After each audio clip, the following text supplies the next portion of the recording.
they took about maybe a dozen or so of us. They shot us with 90-pound pressure fire hoses.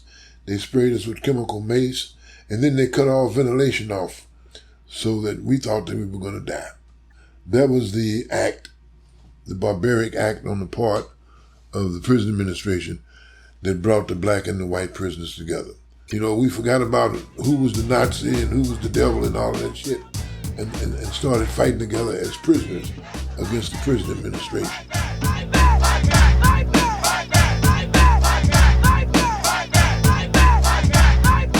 Welcome to Fight Back Radio, production of fightbacknews.org, taking you to the heart of the people's struggle. I'm your host, Richard Berg, and today's episode is the Executive Director of the National Alliance Against Racist and Political Repression, Frank Chapman, talking about his book, The Damned Don't Cry.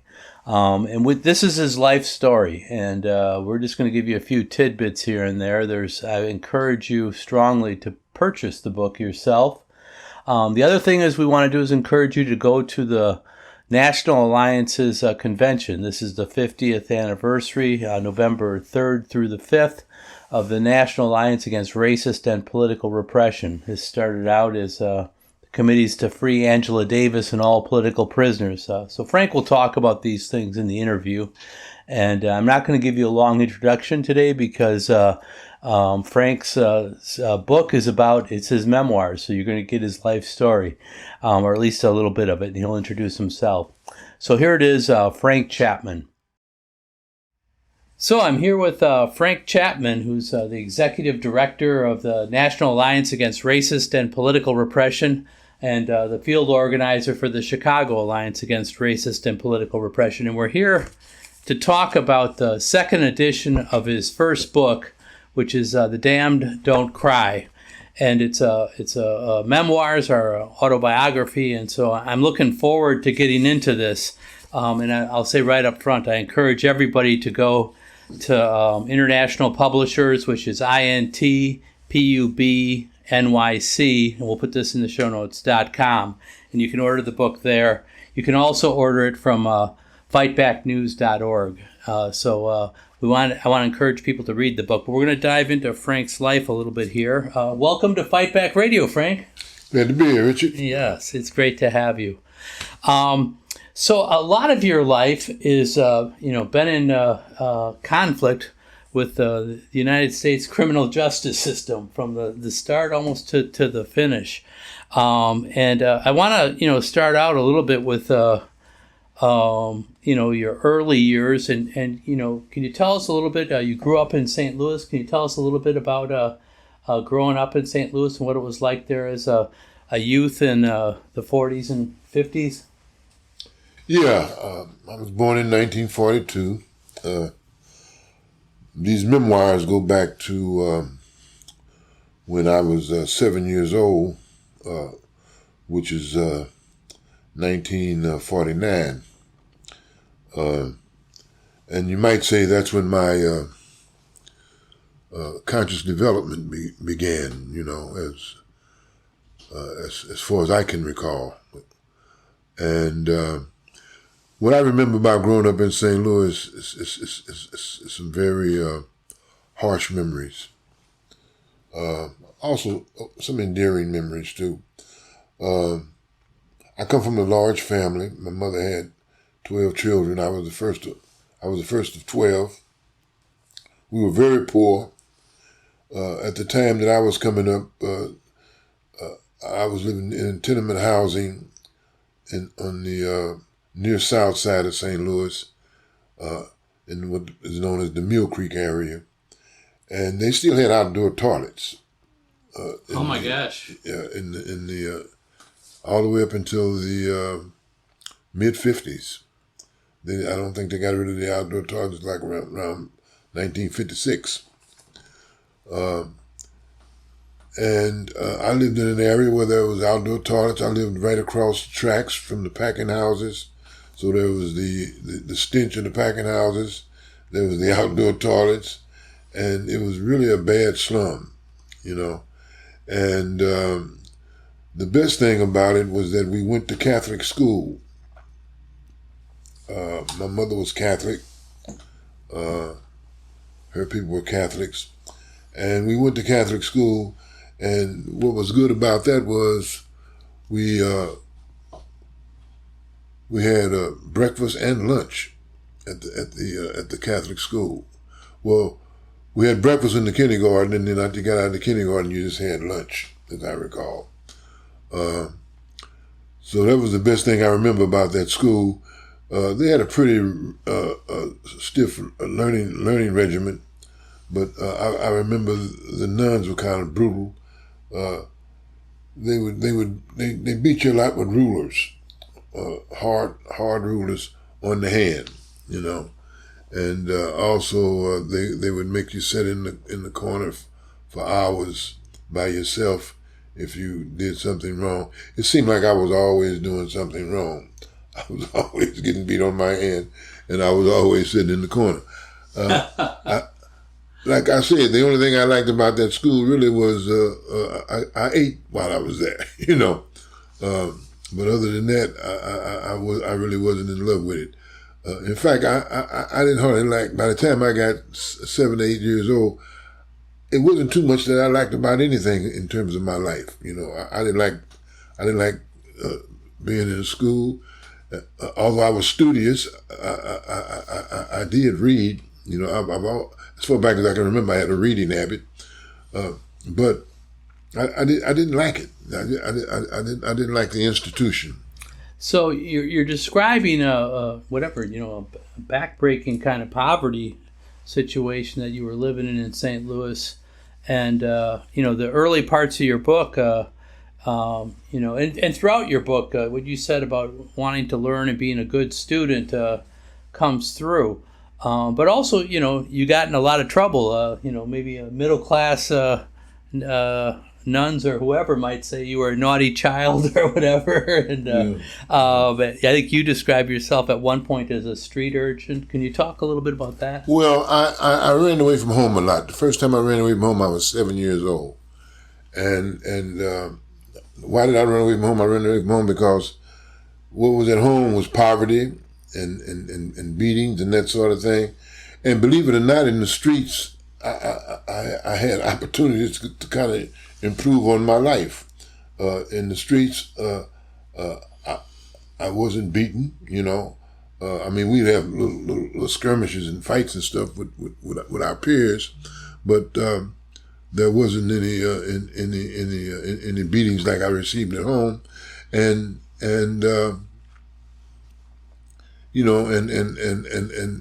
we managed to get food by stealing. You know, we stole things, from the stores and whatnot. And, we developed various tactics about how to go into a store and steal stuff. Some of us would distract the owner, while others, took merchandise out of the stores. And as I think back about it, a lot of the stuff we stole was food, and sometimes we would break in a store after it closed, and we wasn't necessarily trying to empty out the cash registers, because usually there wasn't nothing in the cash registers after they closed. We were emptying off the shelves, canned goods, and stuff like that, bread, edibles, stuff that we could eat in the street. So we fended for ourselves in that way.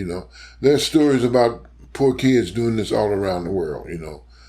I remember when I got older, I saw movies about Brazil, where the poor kids down there live pretty much the way we did in St. Louis. I saw movies about India, where the poor kids there were living pretty much the way that we did in St. Louis.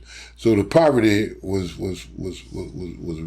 as raw and naked as poverty anywhere, and brutal.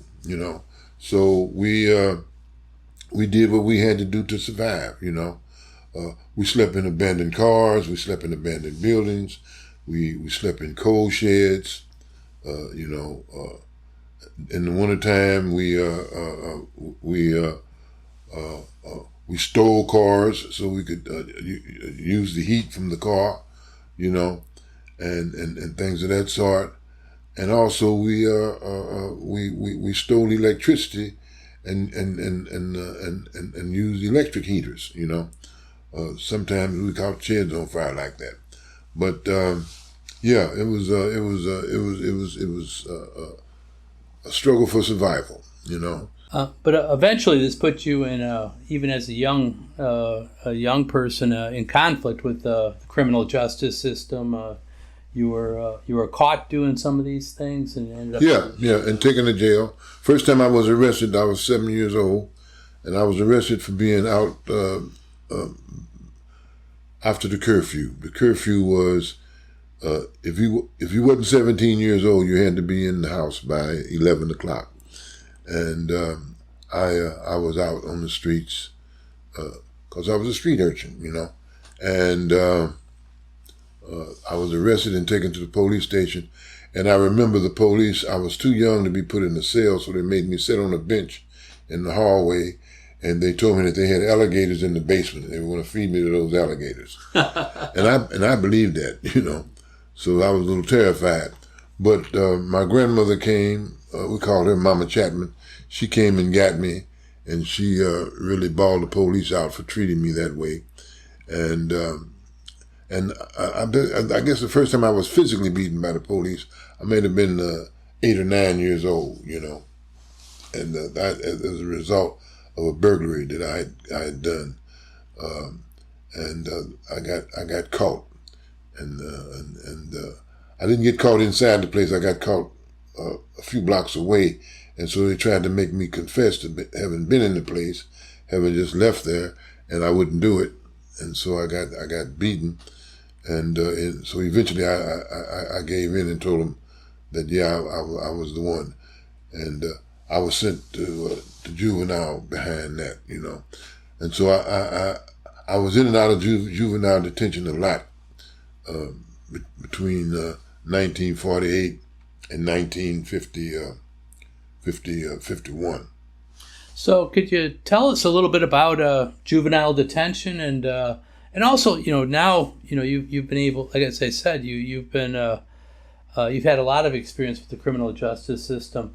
Looking back, at those days, what effect did that have on you, positive or negative, and what is probably you have thoughts on how to deal with crime for youth even now? Well, those I didn't draw no lessons like that back then, but juvenile detention at that time was pretty brutal. We were actually in jails. It's not like the juvenile detention centers of today. We were in jails. We were detained in cells and dormitories. All on the same floor. If you acted out, they locked you up in the cell. And so there was not that much difference between the juvenile joint and the adult joint in terms of the detention. The food was lousy, and the treatment was terrible. By the time I got 1953, I think it was. 1953. I was 11 years old. I was sent to reform school as a juvenile, a place called Bell Fountain Farms. Just when I was sent out there, they was just eliminating what they called the strap. The strap was a razor strap, about 1.5 feet long. And if you ran away or if you did infractions, the house parents or house parent, most of the colleges out there that you were housed in had a man and a woman who were called house parents. There was only one college, I think, that had just a man over it, and that was for the bigger guys. And at any rate, we were beaten. We were beaten with those straps on our behinds, like you got 10 licks, or you can get up to 15 licks, And after they beat you with the strap, they would put alcohol on your butt, as a form of treatment, and of course that would burn because, it's like putting alcohol on a fresh wound, So they outlawed those while I was out there. They stopped the beating with strap. Wow, that's incredible. So this is what was going on with kids in the criminal justice system back in the early 50s, and I ran away from that. I had 47 runaways. I ran away from that place every chance I got, and of course that brought me into more contact with the police, because when I run away I'd get arrested and get brought back and that sort of thing. So that went on until 1954. In the summer of 1954, the superintendent of the Bellefontaine Farms asked me to enter an agreement with him, and the agreement was I would not run away for 6 weeks, and they would let me go home. And so I accepted that agreement, and they kept their part of the deal. They let me go home, and by then my mother had moved out of the worst part of the ghetto to a better part, where they didn't have outdoor toilets, where we had our own bathrooms and stuff. A much better neighborhood. Yeah. So, and you talk also in your book. There's a number of people that tried to help you during those days. And you mentioned them. You had your mother, of course, and your Aunt Lola. You mentioned, and there's Mrs. Randolph. You talk about some of these people. Can you? What's your reflection on some of that and what they were trying to do? Miss Randolph, she came from the Catholic Charities. She was a black woman who had originally wanted to be a nun, but that didn't work out. So she became a social worker for the Catholic Charities. She, she saw my eagerness to learn things, particularly about reading books and stuff, and so she saw something in me that I didn't see in myself at the time, and that was that I was good prospects for an education, and so she really went all out to try to get me involved in furthering my education, and she used to talk to me quite a bit about how the only way a black person could advance and get out of that rut that I was in was by educating themselves, and that I could become a sort of like an example for my race and whatnot. She believed in the Jackie Robinson story. She believed that there were exceptional black people who bettered themselves through education and sports and stuff, and that they became an example for other black people and a credit to their race, and that helped to improve the black condition. She believed that. That was her belief, and a whole lot of other people believe that too. Act like they believed it, and so she tried to get me involved in this private boarding school called St. Joseph's School for Boys, which was a Catholic boarding school for juveniles, and it was really for middle class and wealthy kids, and through the Catholic Charities, she got me in there. I don't know how she did it, but she got me in there, and at first I really thought, wow, it was like really a great thing, because I ate better than I'd ever ate in my life. The living conditions were very good. There was all kind of recreation and stuff. We lived very well. It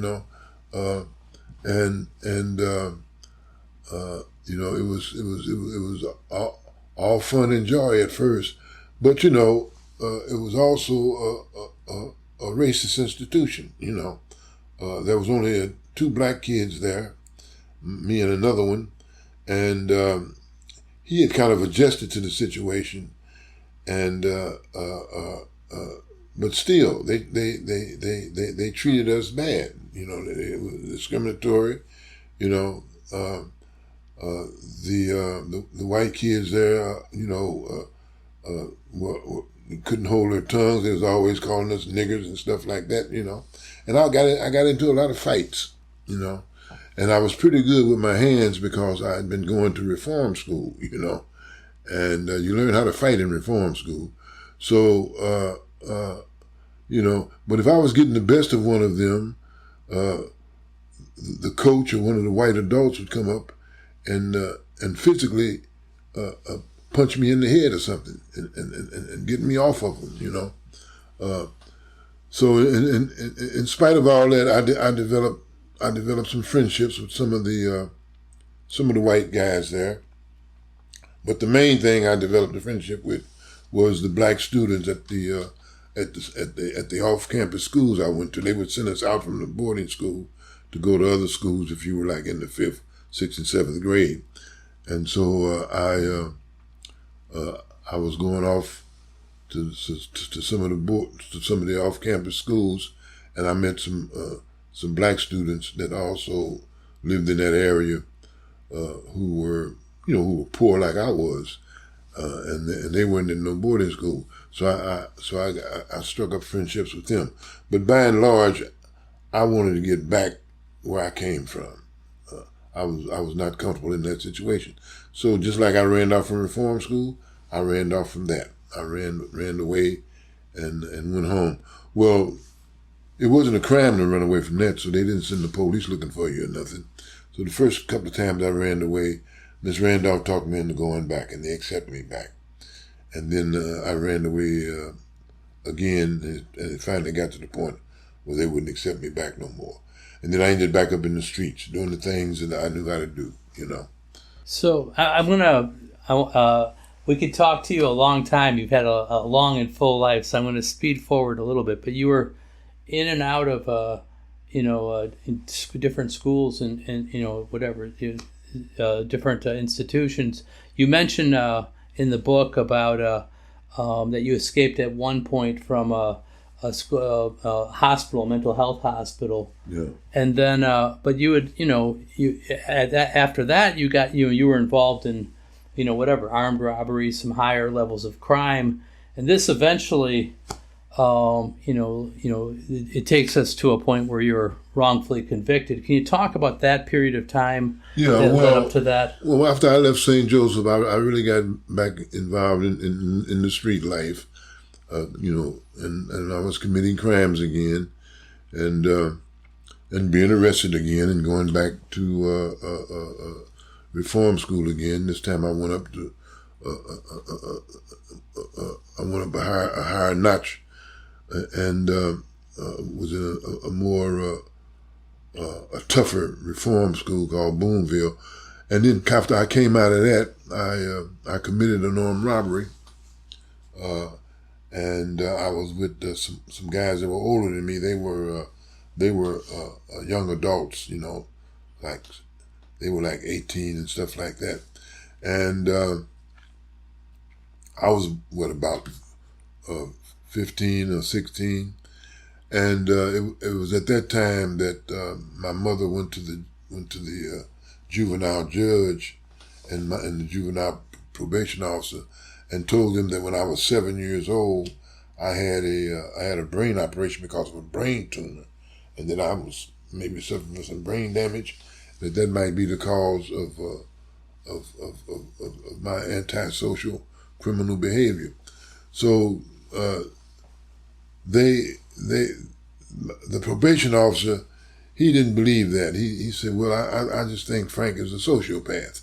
He says, but what I'm going to do, I'm going to give you because my mother literally begged him.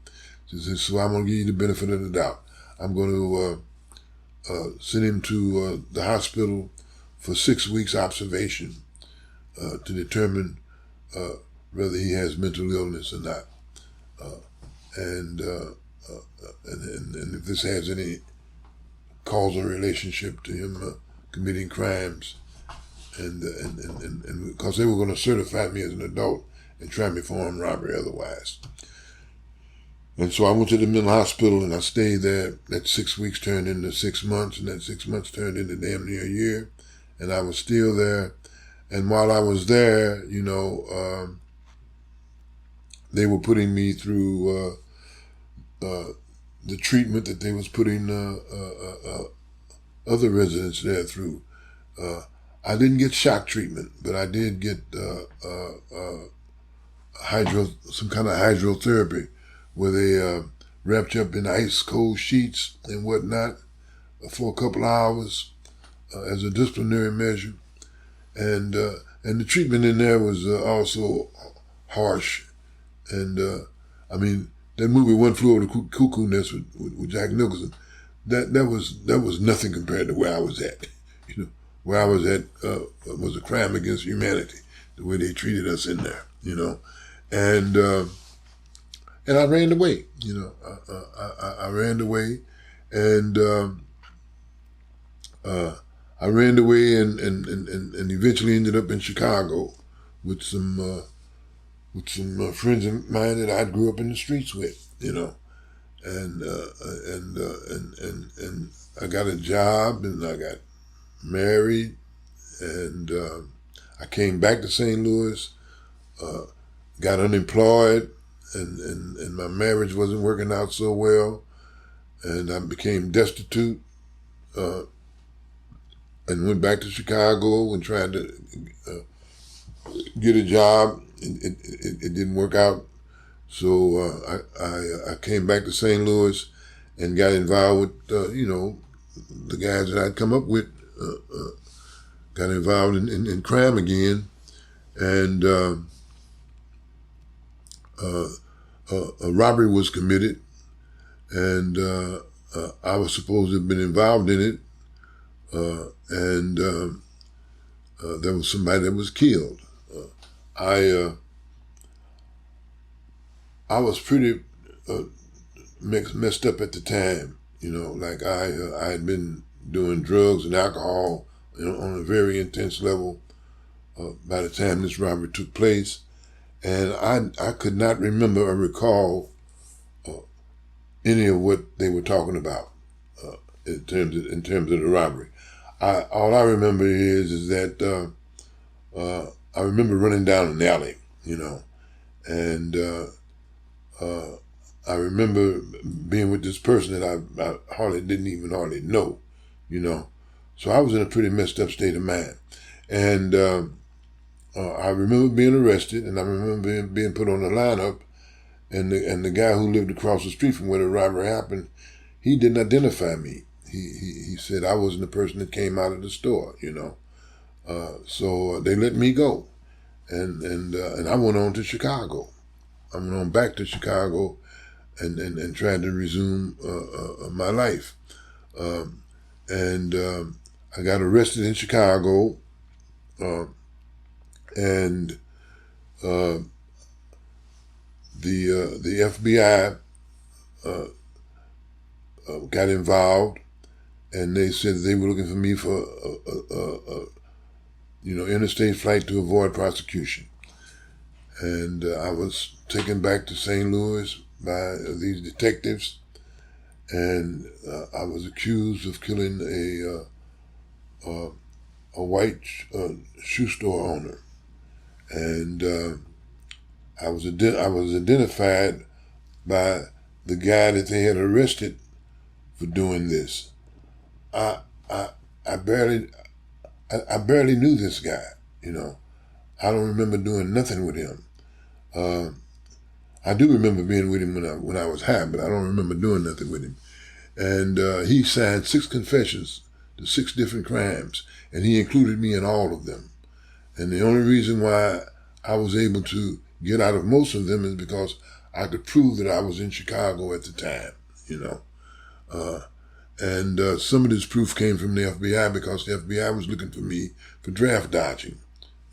I'd been ducking the draft, since 1959. This was 1961, and but the murder charge, it stuck because they beat me, and they gave me the white light treatment until I gave them a confession, and and I was facing the death penalty. And so they said the only way I could beat the death penalty was to confess. And you know, in the process of the interrogation and whatnot, I'll be quite frank with you, they had convinced me that torture's a hell of a thing. You know, they had convinced me that I was guilty. You know, I didn't want to go through no more pain, and so I ended up facing the death penalty. And I met a priest when I was in jail named Father Clark, who got me really interested in fighting to save my life. You know, he was against the death penalty, and I was fortunate enough to have a public defender who also didn't believe in the death penalty. So we started putting up a fight, but nowhere at no time was it mentioned that I had escaped from a mental institution. You know, so really, legally, I had no business even facing those charges because I had escaped from a mental hospital. You know, I was not competent to stand trial, and yet they prosecuted me anyway and gave me life in 50 years. So, and that fact about the escape from the mental hospital became key. We'll get to that in getting your release, I think. Yes, it did. So, but let's. I want to skip forward a little bit. I mean, there was, at this time, you talk in the book, and I want to encourage our Fight Back Radio listeners to get the book. About you were depressed. Your head wasn't really always in a good place, but you dove into reading and into study. Eventually, you went to the Missouri Penitentiary, and you started reading. Actually, your book it's like a bibliography in a lot of ways. You go through many of the things that you read, but you started by reading philosophy and the natural science, some of the history of natural science you did. Yeah. Can you talk about that period in your life and how your thoughts were at that time? When I was in the city jail facing the death penalty, I actually thought that they were going to kill me. So it's like I was going to die before I really had a chance to live. I wouldn't, but I was 18 going on 19. And so my mind got real activated in terms of reading, particularly reading stuff about law and things like that. But I also read some history books and I also read some philosophy. Two books that stood out for me was Outline of History by H.G. Wells and The Story of Philosophy by Will Durant. These books really got me to thinking about the meaning of life, you know, and really created within me some motivation and a desire not only to live but to fight, but to fight for my right to live, you know. And so that's how I got started. It's a long story. I detail it in the book, but that's how I got started. And you go through it throughout the book. You talk about things that you were reading at different times and your impressions of those very deep books. And often, you're not reading the lightweight novel that you get at the drugstore. Yeah. Well, I was looking in that regard because of people like Father Clark and some of the prisoners in the jail with me, you know, who were also great readers, and I kind of just, you know, that was, to be quite honest with you, that's how I dealt with my imprisonment, because jail was a very harsh place, and so a lot of my reading had to do with escapism, you know, although people may find that hard to believe in terms of how studying philosophy and mathematics and science and all that have to do with that. Well, that was where my mind took me, you know, and the more I read, the more I began to find out the struggle for freedom. I also read Frederick Douglass. I also read Karl Marx and things like that, and I begin to see that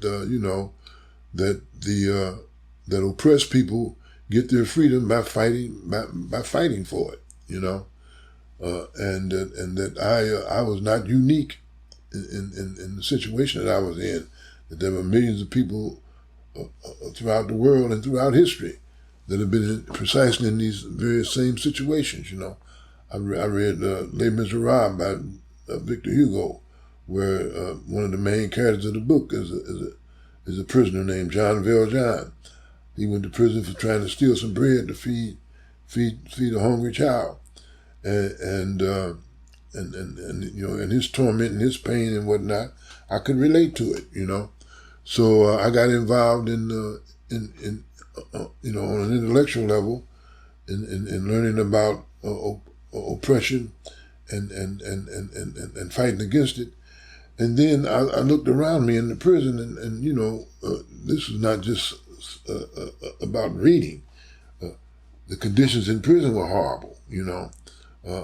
I lived in a racially segregated prison, and the black prisoners lived in the worst cells under the worst conditions.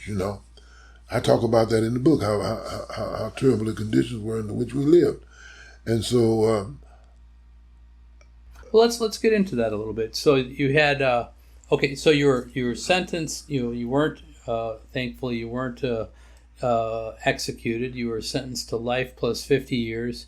You were moved from the jail to a prison. One of the worst in the country. One of the worst prisons in the country, and intellectually you were diving into some pretty deep stuff. But as you embraced the freedom struggle, you wanted to put it into practice, and there was the segregation in the prison. There's different. I mean, could you talk a little bit about there's different forces. You had racists, Nazis, you had Muslims, you had different, probably all different kinds. You had the guards, the administration. How did all that fit together, and what was your strategy to actually change things, and as you started to build a fight? Well, I developed a strategy in the fight. The main things that happen in prison is the prison administration and the prisoners. The prison administration is keeping the prisoners locked up, keeping them working, and it's a very oppressive situation, And when you rise up against that situation and fight against it, they punish you. The punishment is harsh. Solitary confinement, beatings, that sort of thing. So I became interested in challenging the legality of all of this, because I met a white prisoner named Walter Nolan, who was really kind of a legal genius, and he was a jailhouse lawyer, and did he know the law? So he showed me through law how to challenge the conditions in the prison. He helped me fashion the first civil rights suit that I ever did in my life, and that suit challenged the racist segregation that was going on inside the prisons. It challenged the differential treatment of the black prisoners and whatnot, and challenged the overall prison conditions all together, like the overcrowdedness.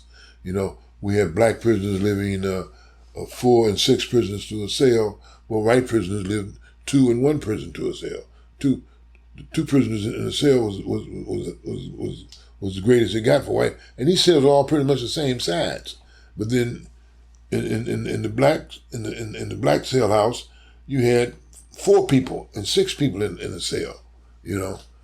One toilet, 1 face bowl, and 6 people living in there. Oh my God. That's set up for conflict. So a lot of violence went on in the black cell block, because was very congested. People living on top of each other, you know. And so we challenged those conditions in court, fought them, and eventually we got that changed. They had to get rid of that cell block, and give us access to the same kind of housing that the white prisoners had access to. So winning that showed us that we could not only challenge the system, but also that we could improve our conditions, you know. And so we started organizing, and by that time I had become a communist. By that time I had become convinced that capitalism was a crime against humanity and needed to be overthrown. So, okay, so you organized, and you eventually won this, getting rid of this segregation in the prison. But can you talk a little bit about, the administration didn't just say, oh, well, Frank has a good idea there, he's going to court. There was repression as well. Yeah. Can you talk a little bit about how the... Well, I talk about that in the book, you know. Like we circulated a petition to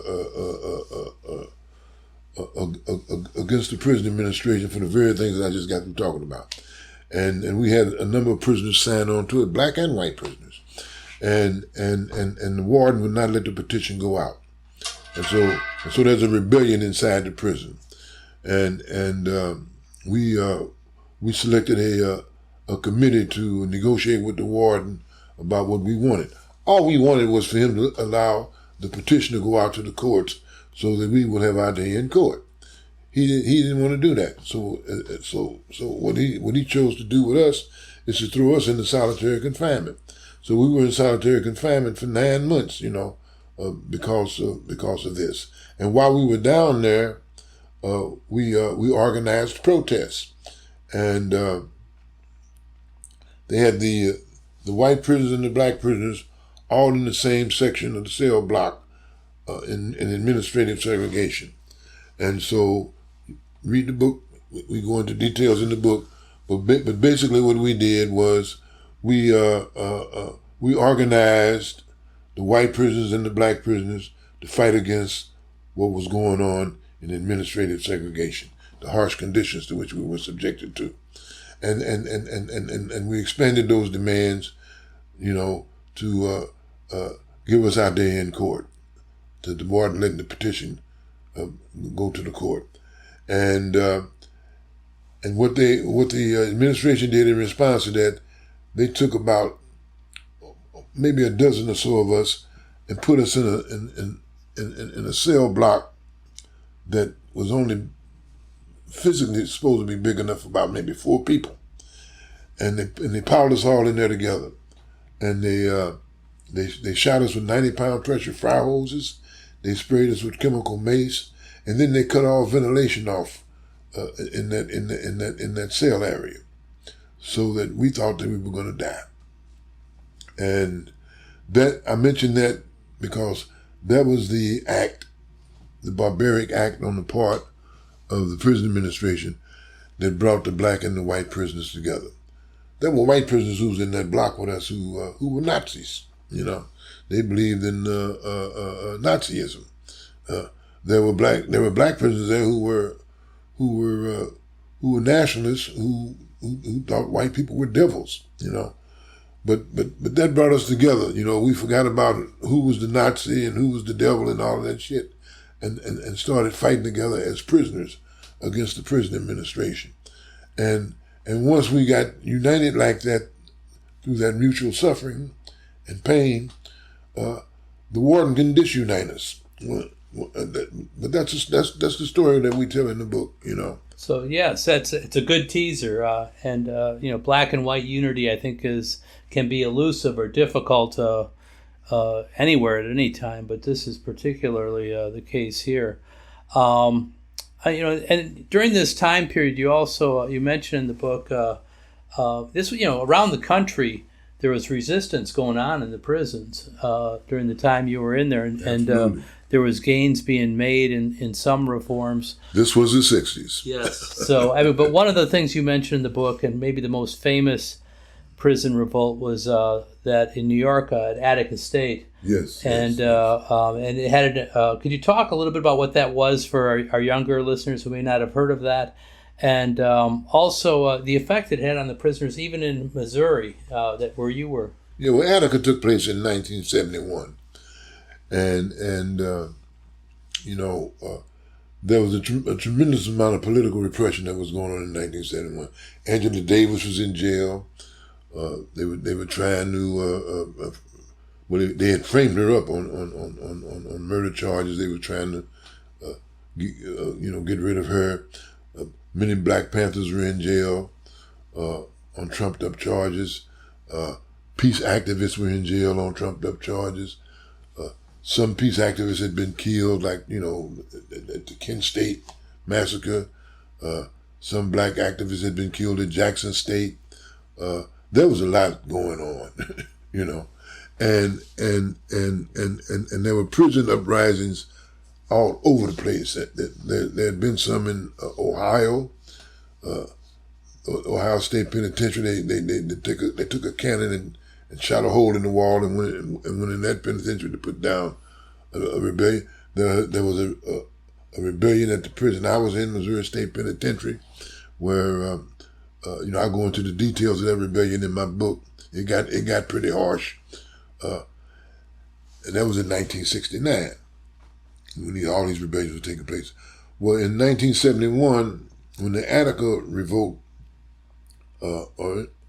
took place, the Attica Rebellion, it was kind of a culmination of all of this, going on throughout the country in prisons, and we knew instantly what it was about, because it's the same thing that I just got through talking to you about. We were all fighting to address these inhuman, socially savage conditions that we were dealing with as prisoners. We wasn't calling for the abolition of prison. The struggle hadn't reached that point yet. We were just calling to be treated as human beings. We were just saying, treat us as human beings. And in the words of the Attica brothers, like right before Rockefeller sent them troops in there, state troopers and troops in there to kill them, they said, if we can't live like men, then we'll die like men, And that was kind of like the sentiment of all of us, So the Attica brothers had deep meaning for us, and we unconditionally stood in solidarity with them. And if you follow the story after Attica, the struggle still went on in the prisons. It still went on. George Jackson, the struggle still went on. The Soledad brothers, the struggle still went on. What was going on in the Missouri State Penitentiary with us? We had organized a Marxist-Leninist collective inside the prison. At least we thought about ourselves as a Marxist-Leninist collective, and we were fighting to desegregate the prison and to create conditions where prisoners could get in literature, revolutionary literature, and whatnot. We got international publishers to set up a fund to send prisoners literature on Marxism and that sort of thing. We established connections with the Communist Party on the streets. We established connections with the United Committees to Free Angela Davis and all political prisoners. And so Attica was in that environment, in that period. Well, let me ask you about that. So, as you started to reach out beyond the prison walls, I want to ask you about a communist from St. Louis named Herschel Walker. This is not the great running back for the Georgia Bulldogs and Dallas Cowboys, He's not that guy. and a terrible politician. But this guy's a great I don't know if he played football at all, but he was a people's hero, and an important in your life. And so they share a name, but not anything else. But Herschel Walker, could you talk a little bit about how you two came in contact and the role he played in your life? I met Herschel. I met Herschel Walker without meeting him. the St. Louis Argus newspaper, which is a black newspaper, it came into the prison. We could get black newspapers in the prison. And I read about Herschel Walker in that newspaper where he was trying to open up a W.B. Du Bois club in St. Louis. And it mentioned in there that he was the chairman of the Communist Party of Missouri. So I said, wow, I didn't even know they had a Communist Party in Missouri. And so just based on that, I had a letter smuggled out to him. One of the prisoners who was going home, he's dead now, his name was Jerry Spraggins, we called him Jazo. We gave him a letter, we smuggled a letter out through him, and he gave the letter to Herschel Walker. And then Herschel Walker wrote me back under my sister's name, because you could only get letters at that time from people that were on your mailing list. And the letter he wrote back, he was so happy to hear that we had something going on in the prison dealing with Marxism and communism, and that really excited him. And he said that he would do anything and everything in his power to help us to get out, And I didn't even know him, and I got this kind of a response from him, and I said, wow, so these communists are really something. This guy doesn't even know me, and he's responding like that. So I said, well, I don't know. I don't know why he's doing it, I couldn't really make any sense out of it. And then I looked around, and he got a lawyer, and he sent a lawyer in there named Arlie R. Woodrow. And this lawyer was a friend of his. In fact, they had worked on founding of the Sharecroppers Union back in the 30s in Arkansas. And so I found out, and time this lawyer came in to see me, he brought me some copies of the Black Panther Party paper. He brought me some copies of the Worker, which was a Communist Party newspaper.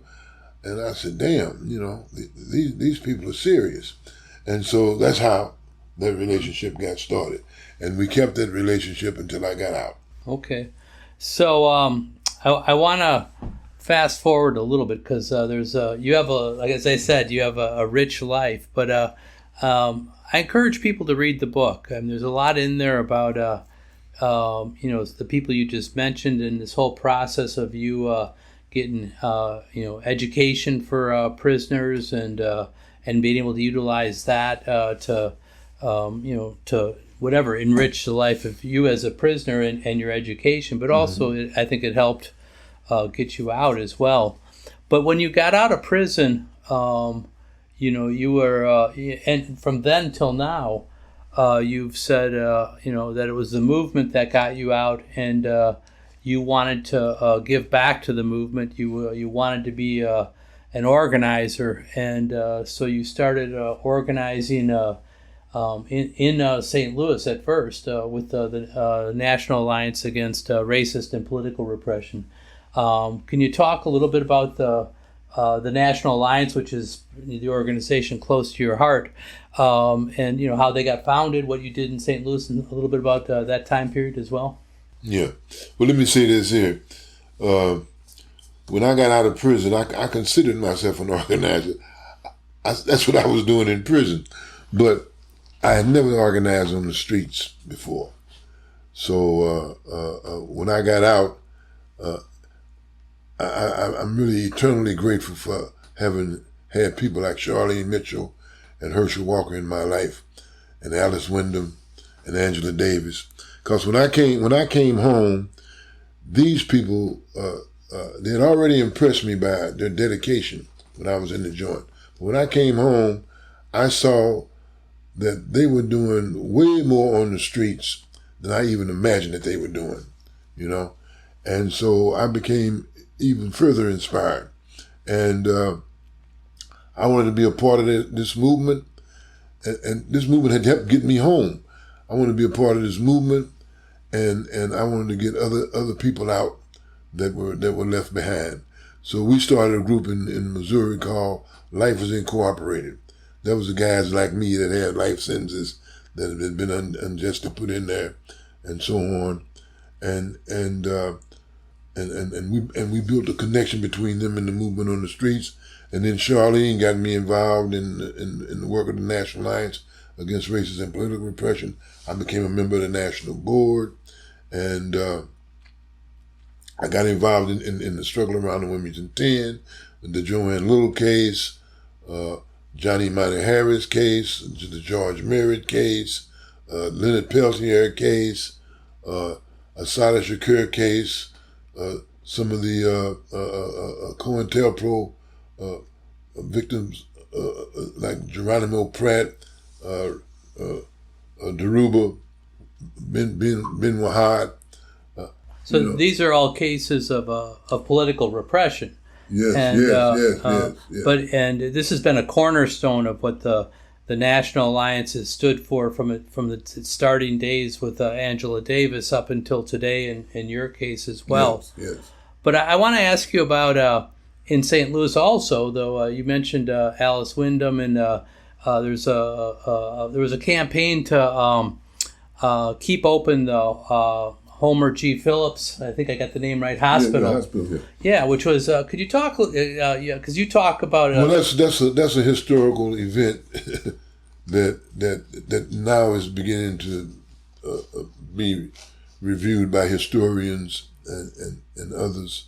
Homer G. Phillips Hospital was a hospital that was founded by a black lawyer named Homer G. Phillips in the late 30s.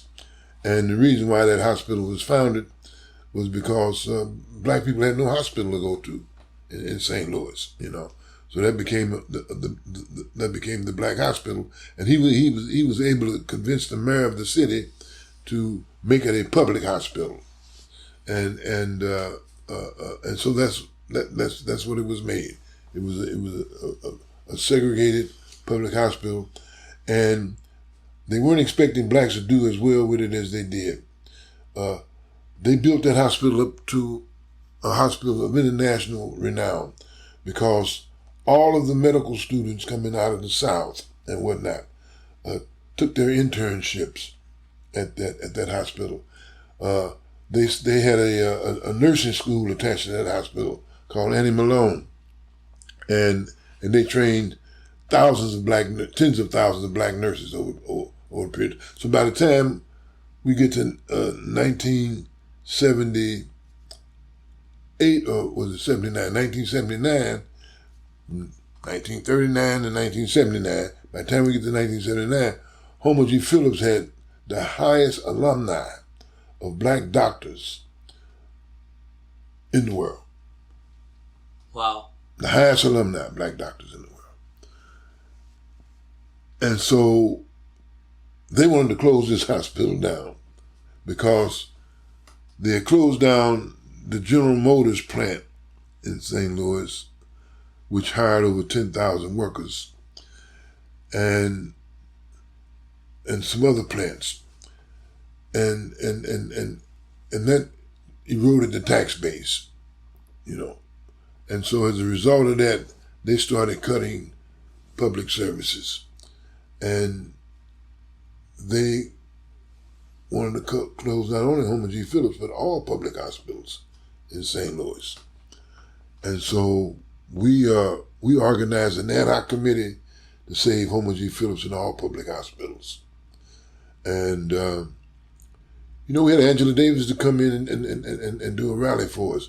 We were forced to stop trucks that came there to move the equipment out of the hospital.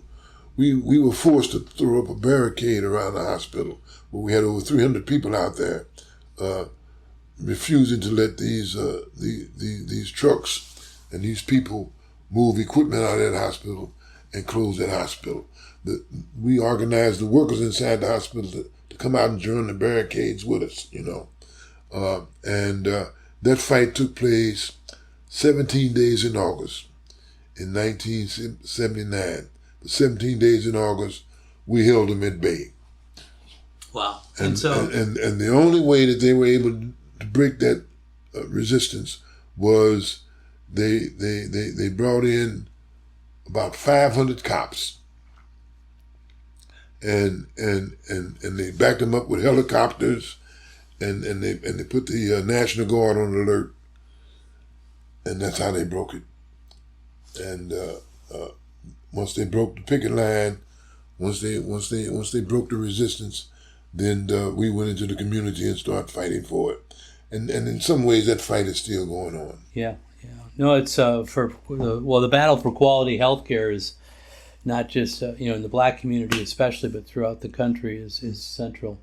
So I want to ask you, after St. Louis, you went to New York and worked for the Alliance. I want to ask you about somebody, you mentioned her a couple times already, Charlene Mitchell, who was, in your book, you mentioned her as the cornerstone of the battle to free Angela Davis.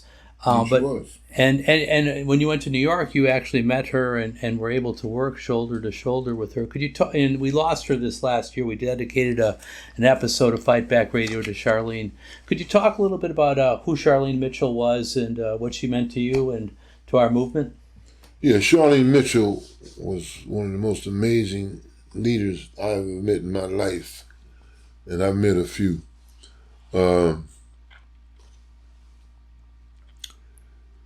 She was the first Black woman to run for president of the United States, and she did it on the Communist Party ticket. That's why most of you never heard of it, When I met her, she was a much respected and greatly admired leader of the mass movement to free Angela Davis and all political prisoners. And so when I met her, she was the executive director of the National Alliance Against Racism and Political Repression. And she was also a member of the Central Committee of the Communist Party. And I can say, in addition to her being a great leader and a great organizer, I can say without mincing my words, that she put together one of the most powerful movements in the 20th century.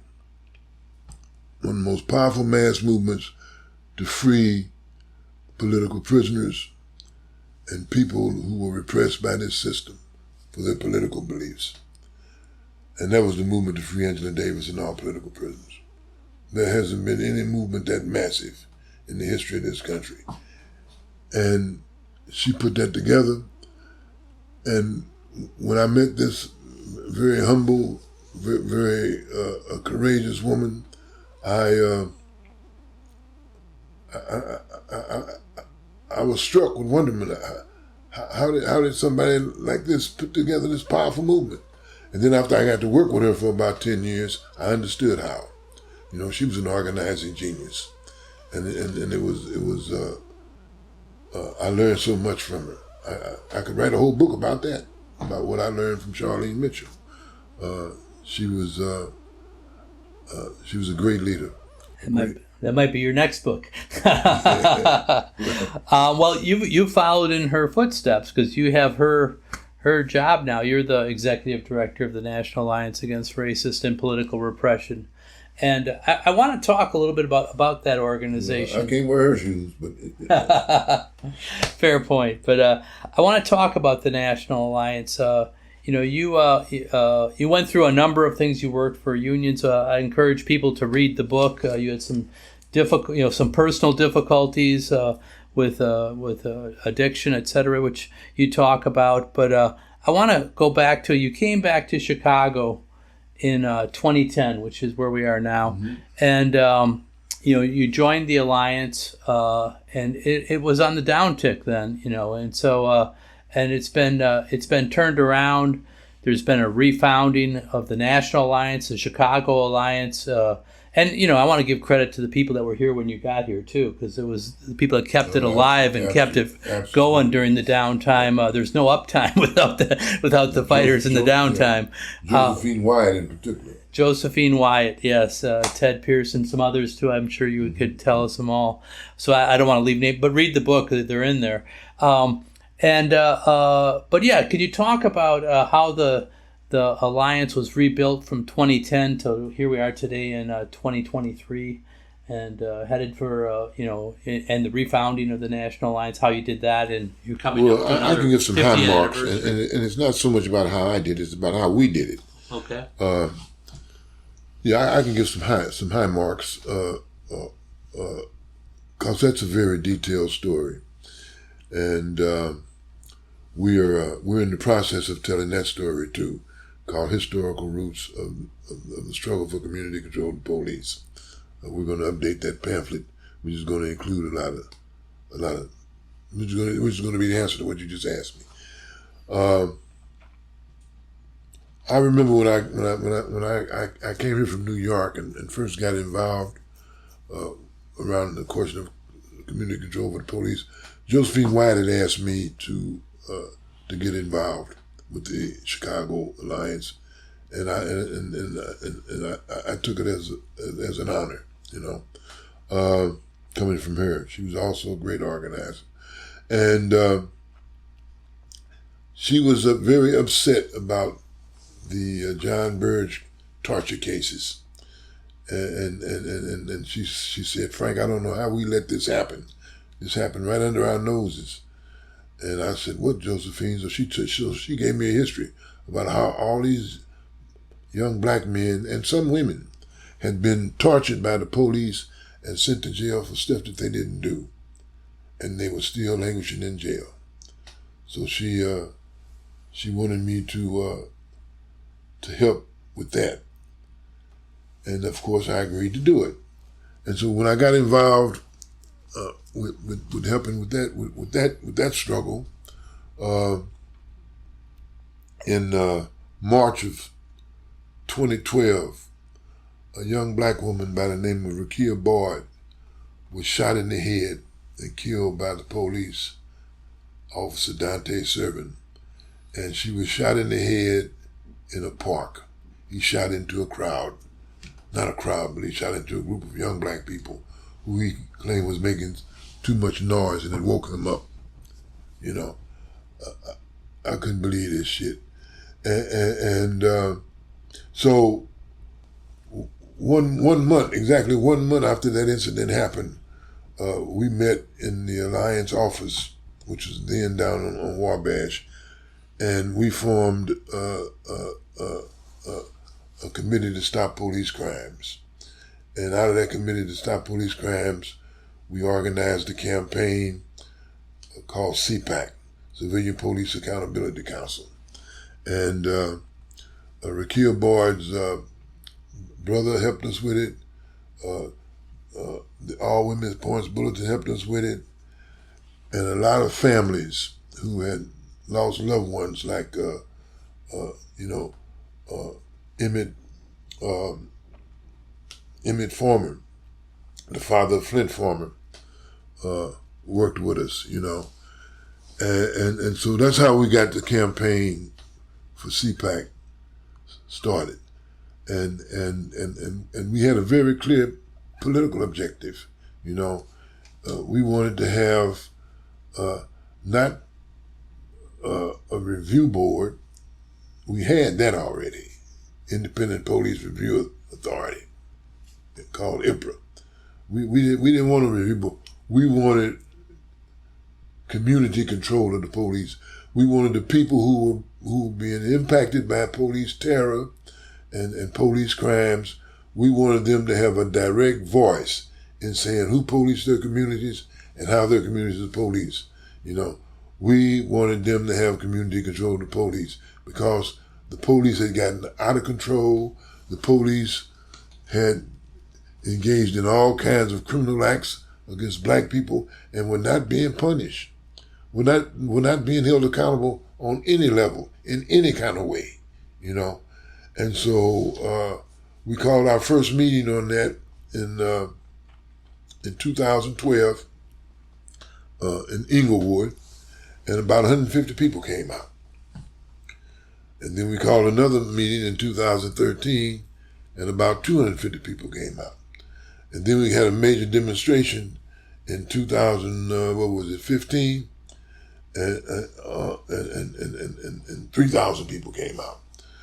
So the movement began to build and build and build. We went from that 150 to having over 10,000 supporters citywide. That by by 2018 or 2016, supporting our movement. So we built one of the most massive movements anywhere in this country, right here in Chicago, demanding that we have community control of the police. And that movement is continuing to this day. Our demand has not been fully met, but we have taken some steps that have gone further than anybody else has gone. We now have legislation that we've gotten passed, empowering communities for public safety. We now have a citywide commission for public safety and police accountability. We have elected in 22 police districts. We have people elected in those districts who are responsible for making sure that the concerns of the people who live in those districts are addressed in terms of public safety, in terms of police accountability, and that's a very significant step on the road to us having community control of the police. That's a significant steps in realizing the dream of Fred Hampton and the Black Panther Party, who raised this battle cry back in 1969, community control of the police. So that's what I've been involved in since I've been in Chicago, and that's what I'm involved in right now. So, yes, and unfortunately for us, our time is winding down. We'll have to have you back another time. But I want to encourage people to purchase the book, which I'll hold up here for those of you that are watching on YouTube, which is called The Damned Don't Cry. We'll put in the show notes how you can reach it, but it's the second edition is by International Publishers, and their website is intpubnyc.com, and you can also get it at fightbacknews.org. And so we encourage people to get the book.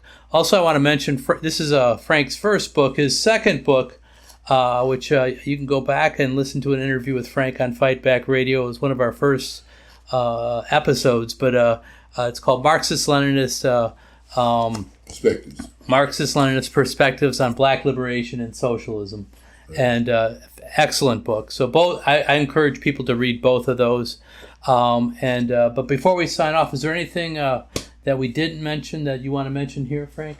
I most certainly do. I want everybody to know and to tell your friends and your neighbors and your comrades that on November the 3rd, 4th, and 5th, we're having the 50th anniversary.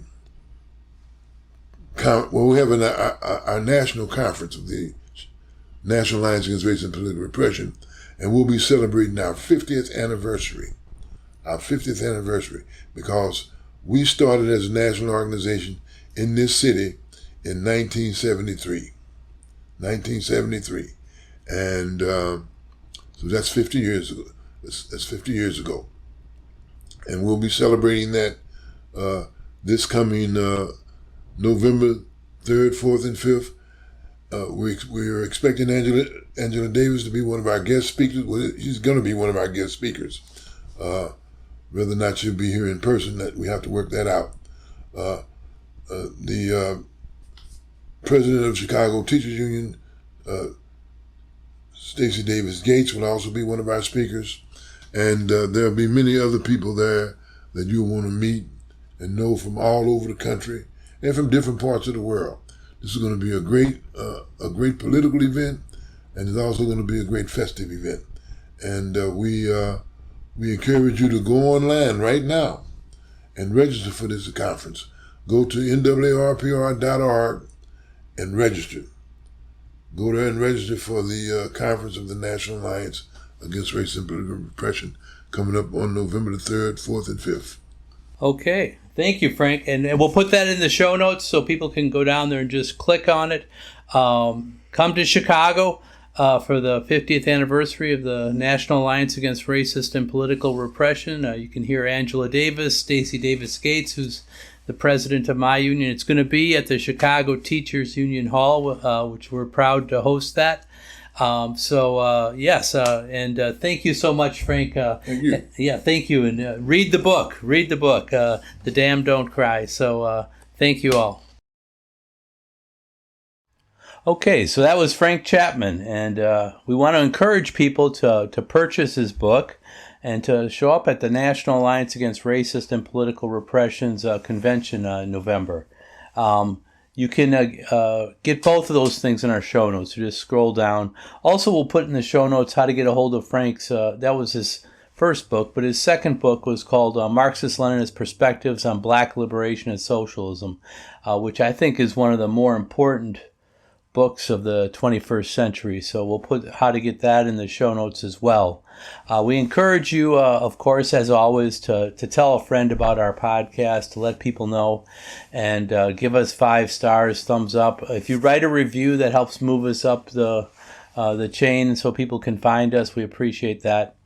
If you have criticisms of our podcast, or if you want to give us suggestions for guests or how to make it better, you can reach us at richard.fightbackradio@gmail.com.